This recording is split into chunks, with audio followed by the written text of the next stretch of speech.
जवानी और हवस की यह कहानी बिहार के पटना की है, जहां एक मां और बेटी को एक ही लड़के से प्रेम प्रसंग हो गया और दोनों पति की गैर मौजूदगी में घर में ही संबंध बनाने लगी। चलिए पूरी कहानी बताते हैं। दोस्तों, यहाँ संगीत नाम की महिला अपने पति और बेटी के साथ गांव में रहा करती थी। लड़की को गांव में रहने वाले लड़के से प्रेम प्रसंग शुरू हो गया और दोनों चोरी छुपे अवैध संबंध बनाने लगे। एक दिन पिता काम पर जा चुके थे। माँ ने बेटी से कहा कि मैं बाजार जा रही हूँ, आने में देर लगेगी। जैसे ही माँ बाजार के लिए घर से निकली, बेटी ने प्रेमी को घर बुला लिया और नग्न होकर उसके साथ संबंध बनाने लगी। लेकिन माँ जल्द ही लौट आई और उसने बेटी को गांव के लड़के के साथ नग्न संबंध बनाते हुए देख लिया तो दोनों डर के मारे पानी पानी हो गए।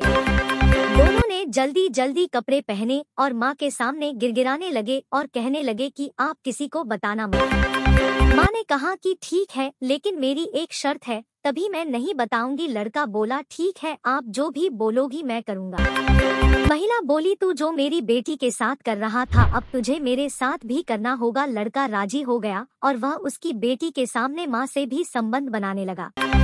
अब माँ बेटी दोनों प्रेमी को बुलाकर अपनी प्यास पूरी करने लगी, लेकिन वो भूल चुकी थी कि पाप का घड़ा एक ना एक दिन जरूर फूटता है। एक दिन माँ और बेटी दोनों प्रेमी से नग्न होकर गेम बजवा रही थी। तभी अचानक महिला का पति आ गया और उसने अपनी बेटी और पत्नी को गांव के लड़के के साथ टपाटप करते पकड़ लिया। लड़का तुरंत वहां से भाग गया। पति गुस्से से लाल हो चुका था। उसने एक डंडा लाया और बेटी और पत्नी को इतनी मार लगाई कि सारी हवस निकल गई। अब पति ने बेटी और पत्नी पर रोक लगा दिया, जिससे दोनों अपनी प्यास पूरी नहीं कर पा रही थी। तब माँ और बेटी ने हवस पूरी करने के लिए अपने ही पति को रास्ते से हटाने का प्लान बना डाला। एक दिन जैसे ही पति खाना खाकर सोया, उसने प्रेमी को घर बुला लिया और तीनों ने हत्या कर बॉडी को नदी में फेंक दिया।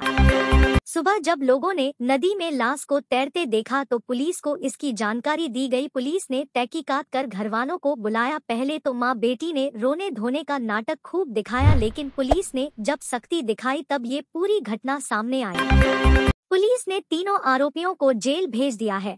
तो देखा दोस्तों आपने, एक माँ और बेटी ने हवस में अंधा होकर अपना ही घर बर्बाद कर लिया। दोस्तों, ऐसे अपराधों का अंत हमेशा बुरा होता है। आप हमेशा सतर्क रहें, सुरक्षित रहें। धन्यवाद।